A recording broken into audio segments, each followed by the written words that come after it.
I get tired or whatever, I brought a chair and I can also put my notes on it. Well, I might need that shortly. First thing to say is, what I've come to talk to you about this morning applies to me. Very, very much so in my life. And so I feel the Lord's been speaking to me, and therefore this becomes quite natural that it's a time to come and share that with you, because I think that most of you here are in the same boat. Whether you recognise it or not, you are. So we can deal with it together. But of course, how do I start? It's always difficult. It's particularly difficult because I haven't got Malachi here today.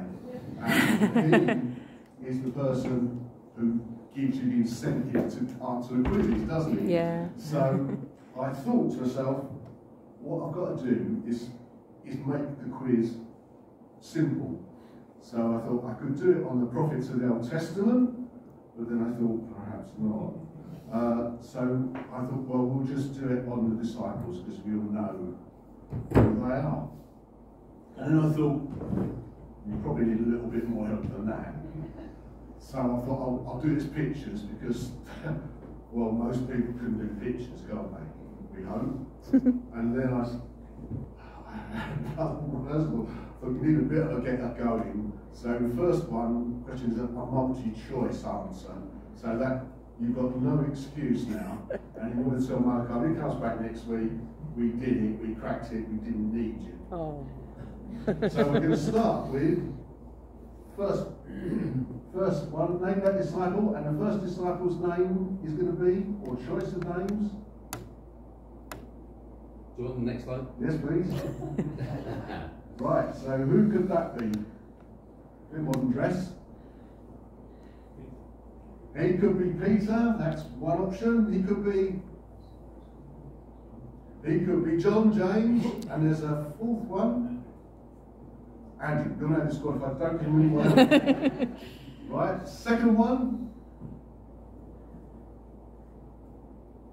Who could that be? Peter the Rock. Amazing that Jesus says, I will build my church on him. And we know Peter as Christians because we refer to him as the Rock. Really important to remember that. Third one, after Peter comes, we all know who this gentleman is.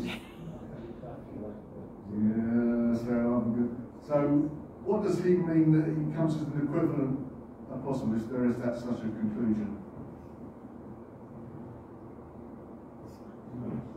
Yeah, Matthew. This guy is responsible for all the taxes you pay. Don't be fooled. So we learned that Matthew was the tax collector, hated at the time. Probably even more so than the current guy, which is hard to believe. And the next one is our final one. Who can that be? Now, I had a look to see if Ken was here, but he's not, so you're going to have to do it without his help, but that was a clue.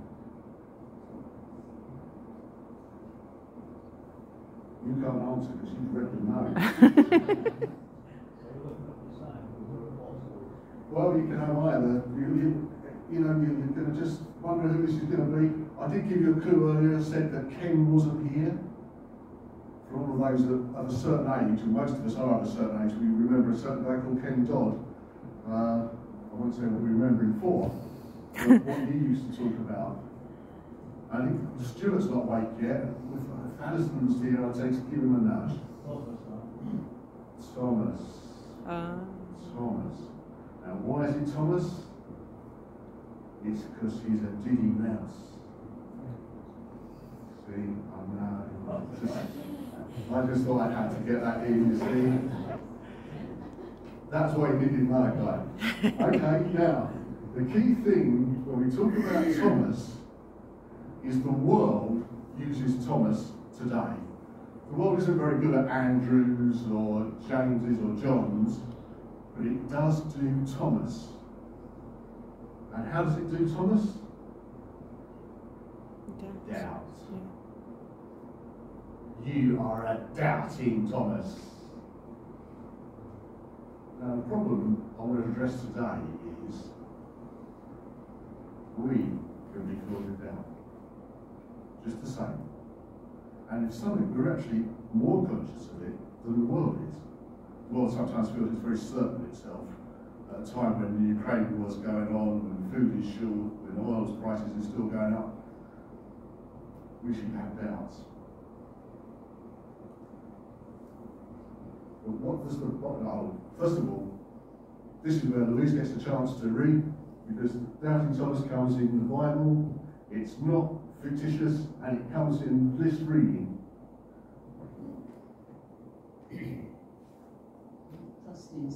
It's working, yeah. John 20, verses 24 to 28. Now Thomas, called Didymus, one of the 12, was not with the disciples when Jesus came. When the other disciples told him they had seen the Lord, he declared, "Unless I see the nail marks in his hands and put my fingers where the nails were and put my hand into his side, I will not believe it." A week later, his disciples were in the house again, and Thomas was with them. Though the doors were locked, Jesus came and stood among them and said to Thomas, "Peace be with you." And he said to Thomas, "Put your finger here, see my hands. Reach out your hand and put it into my side. Stop doubting and believe."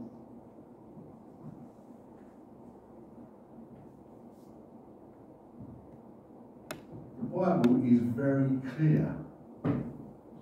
Doubt is not acceptable because you don't need to have it. You do not need to doubt what the Bible says. You do not need to doubt about salvation. You do not need to doubt about heaven.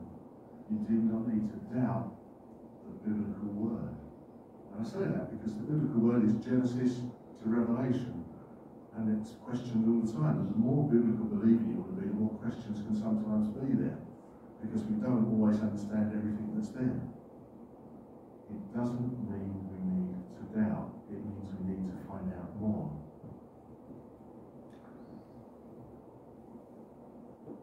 Go to our next slide. So, if you're saying here now, I don't doubt, you could be tempted to doubt. Something will come along when you go, ooh, it's a bit like the rock in the road. Sometimes you see the rocks in the road and you steer around and you go, that's very clever. I've just missed that road, and I've missed that rock, and I'm okay until you hit the rock. Or these days, the pothole.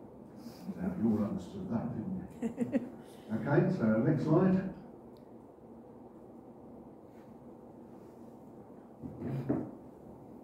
The reasons we're going to be under doubting is we are under attack. We're in a spiritual battle. People who do not think they're in a spiritual battle are not fighting. Simple. Fight. Fight the good fight. We're not called to roll over, we're called to fight. We're called to be soldiers of Christ. Soldiers of Christ arise. We're told to wear our armour. Now, you wouldn't be wearing an armour unless you are either going to be under attack or attacking. So you're going to be under attack. The biggest thing, 365 or 366 times in the Bible, it tells you, do not fear. Now, if it is that repeated so often, let me tell you, it's going to be something we're afraid of. And you might think at this moment, I'm not afraid of anything, but it's not always true. It's not true. When you have a health scare, or worse, they tell you you've got something. Fear. Some people worry about their money. Is their pension going to last? In some cases, are you going to have a pension? Some particularly worry about their families. Science? Well, I mentioned about Genesis to Revelation. Anyone here want to believe in evolution? Well, if you do, come and see me afterwards. It's a challenge world, the sea's rising, but we're short of water, floods are happening, overheating. They'll just pour fear into you. The Lord created this. The Lord's creation. How Jesus to look after it is not to worry about it. I mentioned it earlier. War. I had a little thing on my Facebook came up yesterday, a couple of you know I use Facebook, and it said 2 years ago, The Guardian said as its 7th point, oh by the way, Russia's invaded Ukraine. I think we're taking it a little bit more seriously now. Still doesn't mean saying we should be fearing or doubting the word of the Lord. Third thing why you're going to doubt, disappointment. All is well and you don't have doubts. If when you're riding the top of the wave, you think you're a surfer. When you're not at the top of the wave, but your surfboard is floating off in the distance, you suddenly think perhaps you're not. Disappointment causes you to doubt. Fourthly, I think we doubt because it's part of our making. We are not complete yet. I am still being changed, thankfully. I don't want to stay as I am. I want to be changed. I hope you want to be changed to become more like Jesus. That's what we're here for.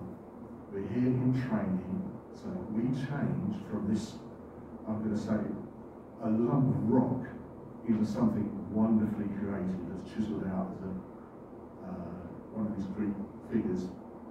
That's a Greek figure. I don't get into that very often. But that is what this transformation is.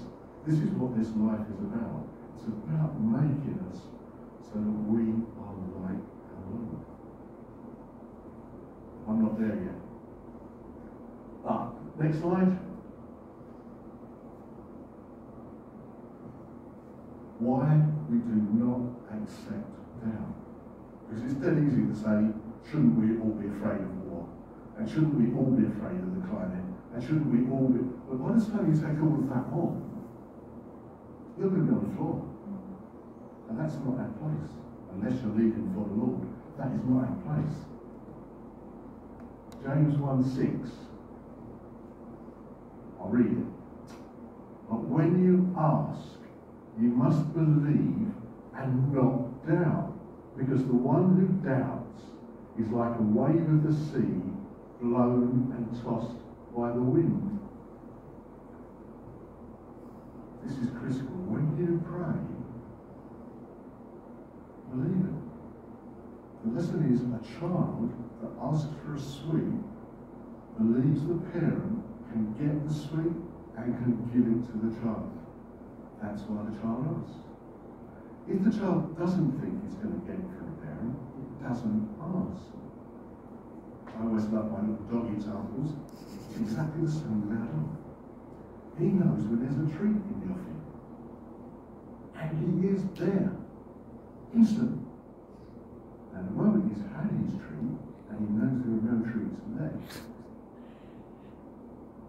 on the armchair, until he thinks it's the next treat time.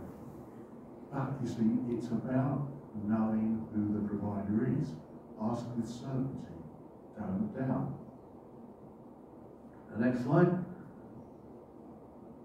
Now, what was interesting is I mentioned at the beginning, or you did, Peter the Rock. Isn't he a wonderful guy? Building my church on it, doing all these fabulous things. But when I look at this, which is Matthew 14, verse 31, you of little faith, and why do you doubt?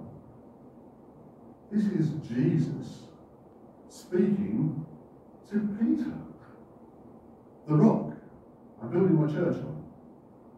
This is the guy. We can all doubt. Not wrong. But we just haven't done. Why do you doubt? But what was also interesting in this verse is Jesus puts out his hand and rescues him. He doesn't say, why did you doubt? Drown. I'm sometimes tempted to be like that, if I'm honest. My wife is nodding. You're not supposed to nod here. You're not supposed to. I just confessed he said that. Jesus is not like that. I felt earlier about saying that the Lord is looking for us and running for us, and He is there to help us, to hold us up, and to carry us. So, next one. I put if doubt strikes. My first version said when, but I thought when, if. Three things to remember. First, whatever the circumstance is, whatever your circumstance, if you're in the Lord, then the Word says, I have a plan for you. That's what it says. Now, I love the prosperity gospel because it says my plan is to prosper you. I don't see any avoidance of the prosperity gospel when it says I'm going to prosper you and I'm going to say yes please and more. If God has a plan for you, why are you doubting? When something happens to you, it's part of God's plan. We find that very, very difficult to accept at the moment. For those in our situation, very difficult to accept. But the Word says, I have a plan for you. And I'm not opted out of His plan. Whatever His plan is for me is fantastic, because it's the best. So it's yes. Yes, yes, yes. Jeremiah 29, Old Testament still applies. Don't just go Old Testament rubbish.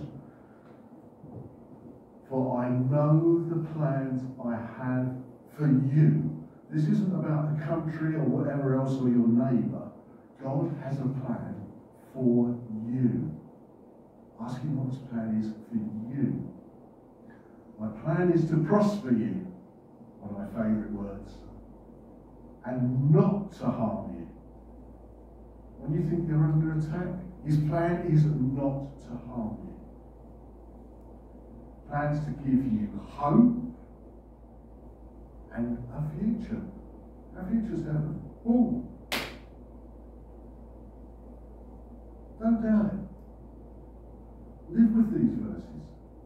When attacks come, just tell the devil this is the verse. He's got a plan.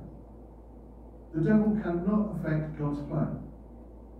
The devil can affect you. He cannot affect God's plan. The devil doesn't do anything without God's authority. God made the devil. I wonder why, but hey ho, He did.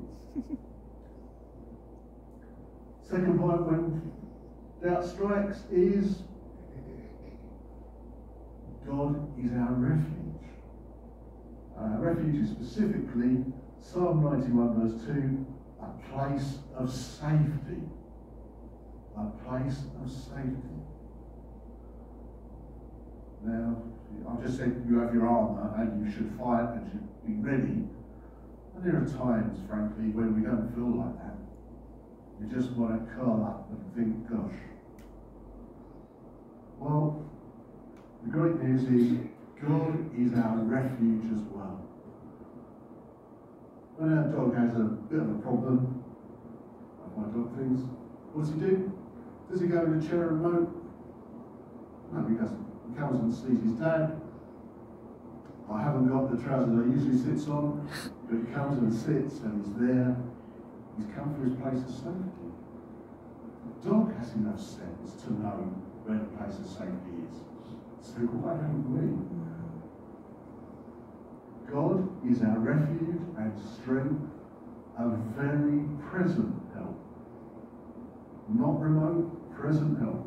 Therefore we will not fear, though the earth gives way, though the mountains be moved into the heart of the sea.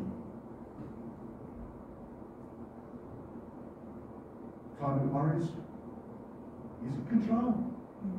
He is the refuge. Third point.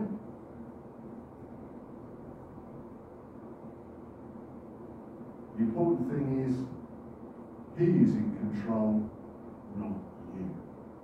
There there is sometimes a thing, and I can remember back in my life, long life now, where you come to a point that you make decisions, and it's a decision tree, and you go, well, God wants me to go that way, and ooh, actually this road looks rosier and nicer and altogether better.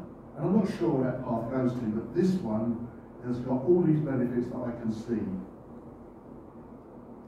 And which of us hasn't taken the other road?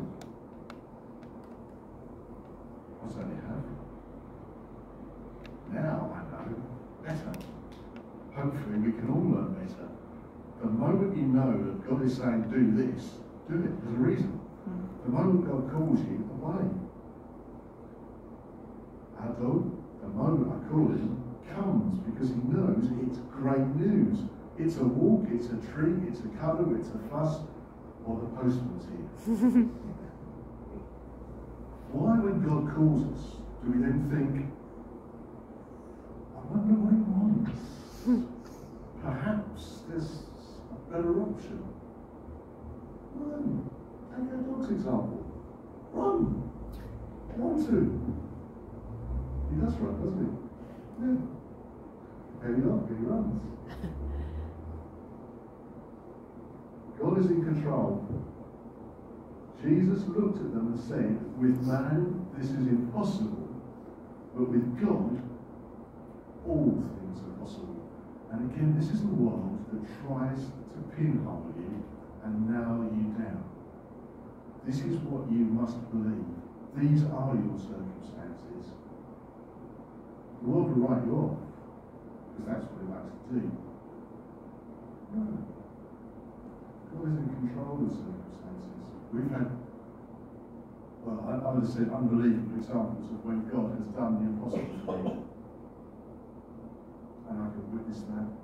I believe he can do the impossible in your lives.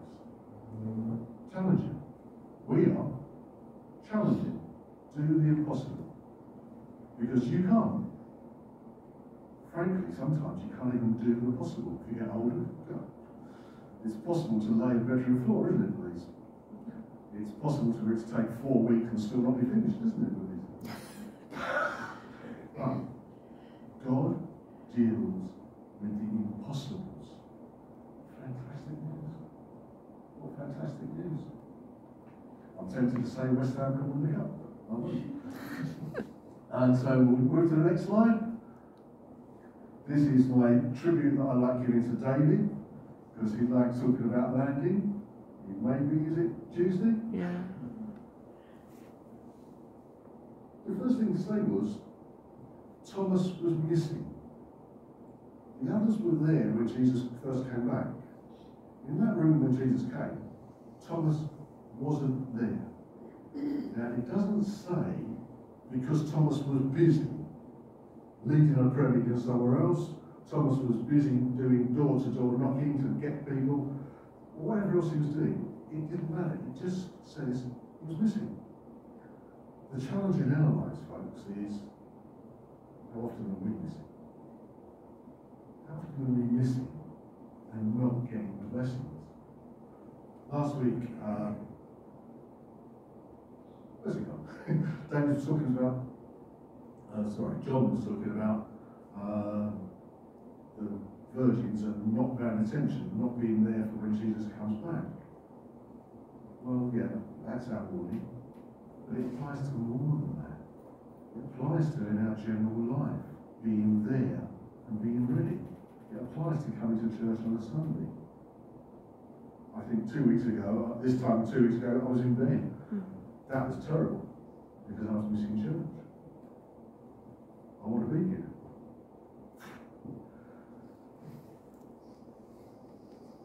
You obviously do, because you're here. But where else would you want to be? Where else would you want to be?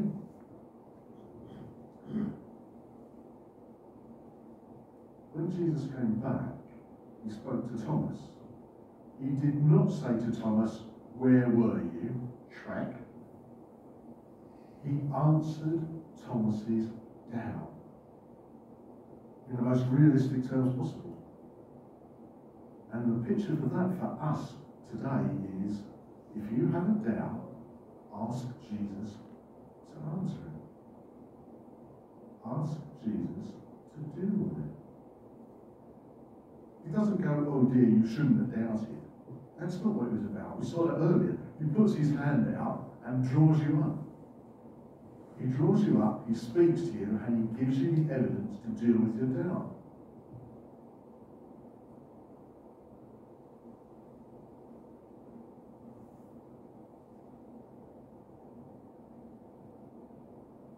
The message is, we don't have to be perfect. What we are required to be is honest. If you go to the doctor and your leg's aching, but you go, oh, I think this fingernail's not quite right. They might stick the fingernail and you walk out, but you've still got the problem with your leg because you've not been honest. Be honest. God knows, but be honest.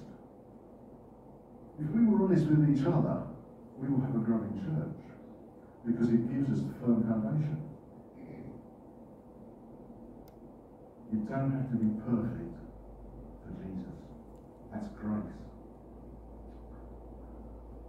Number 4, face and overcome doubt. Why? Because our future is secured by the cross. Our place is certain. And doubt will have a thing that creeps. Doubt only grows unless you deal with it. Deal with it. This is where I'm going. The place is prepared. The price has been paid. The welcome mat is out. The party is about to begin. This is just the forerunner to it. Forerunner to it. These things are certain. And as those things are certain, you just carry it back. It makes all these other things certain as well. God has that plan to get you into heaven. He's done it. That's his plan. His plan is to lead you there. That's his plan. So say yes and get on his plan. His plan is that you are overcomers, not undercomers. His plan is that you are on top. Remember who you are. The world knows who you are, which is why it doesn't like us. And that's the truth. Because suddenly you say, oh, God has chosen us. God predestined us before the beginning of time. That's another sermon, but that's what the word says. Back to this Genesis revelation. Some people might doubt it, but the word says it. If the word says it, grab it. If you've got a doubt, deal with it. And I think that that's the last slide. Is that the last slide? It is, so that's good. Now, what I also confessed to was that last night I was given a little picture,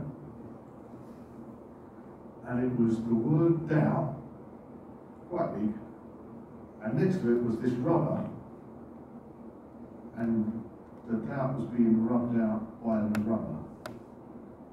And it struck me that what we should be doing is praying, and now's a good time sitting, I think I've done it pretty well on time. We can pray for our doubts to be rubbed out. Know what your doubt is, own your doubt, and ask it to be rubbed out, to be dealt with today. It doesn't mean to say you won't get fresh doubts, just carry the rubber around with it. But we believe he will act today. I believe today the Spirit is here. And he is ready to do business with each of us who wants to do business with him. Take a step and enjoy it. I'm sure that we can have people who pray for people. Anyone who wants to be prayed for at the end,